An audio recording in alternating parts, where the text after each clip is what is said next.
You think you know the story. A wild son runs off, wrecks his life, and gets a warm hug on his return. A beautiful tale of forgiveness, right?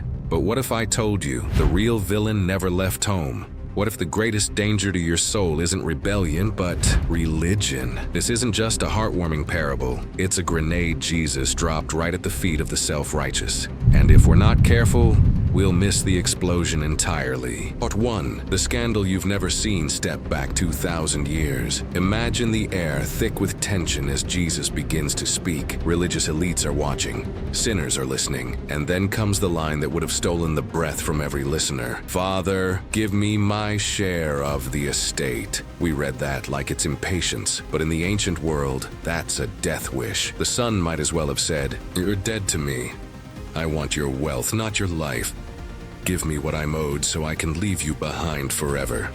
And the father? He doesn't shout, he doesn't curse, he does something far more scandalous. He says yes, he divides the inheritance, he bears the shame, and he watches his son walk away with a piece of his soul. And then the son squanders it all. Not just the money, he squanders his identity. He trades a place at his father's table for the slop of pigs. In Jewish culture, this was more than failure, it was spiritual death. If he dared to return, he could face a public ritual of humiliation.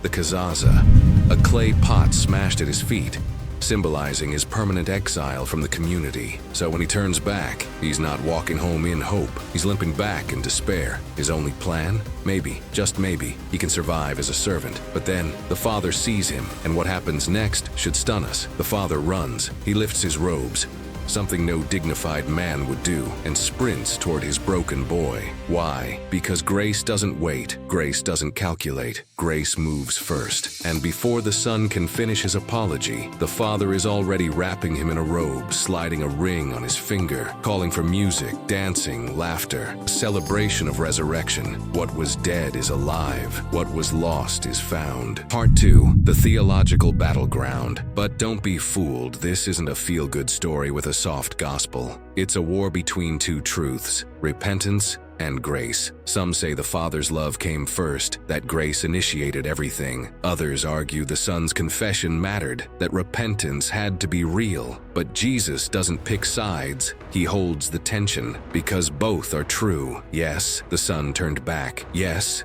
he confessed. But what lit the fire of repentance in his heart? It was the memory of his Father's goodness. Even in a pigsty covered in filth, grace haunted him. That's the key. Grace was already at work before he moved. That's the mystery of God's love. It doesn't wait at the door. It travels into the mud. It stirs the soul. It makes repentance possible. Real grace doesn't excuse sin. It overpowers it. It doesn't skip repentance. It creates it. The party isn't a reward. It's a rescue. Part 3. The real target, the brother who never left, but now comes the twist. The music is loud. The laughter is contagious. The house is glowing with light. And one person is standing in the shadows, the older brother. And suddenly, the camera shifts. Jesus is no longer comforting the broken, he's confronting the proud. Because remember who's in the crowd.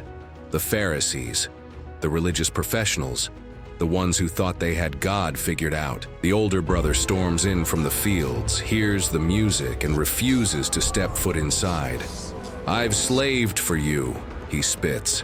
"I've followed every rule. I've never left. And you throw a party for him?" But listen closely. He doesn't call him my brother, he calls him this son of yours. That's not just bitterness, it's disowning. It's self-righteousness wrapped in moral superiority. And here's the gut punch. The son who never left is just as lost as the one who did.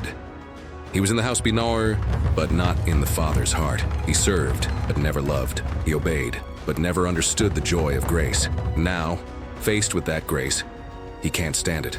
Because when grace is given to someone who doesn't deserve it, the religious spirit cries foul.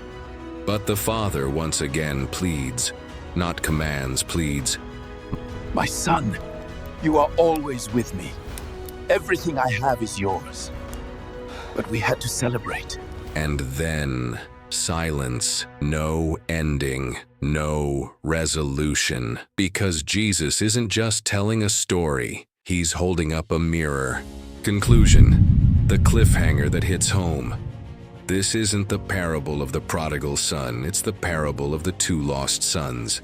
One ran away in rebellion, the other stayed home and grew cold in religion.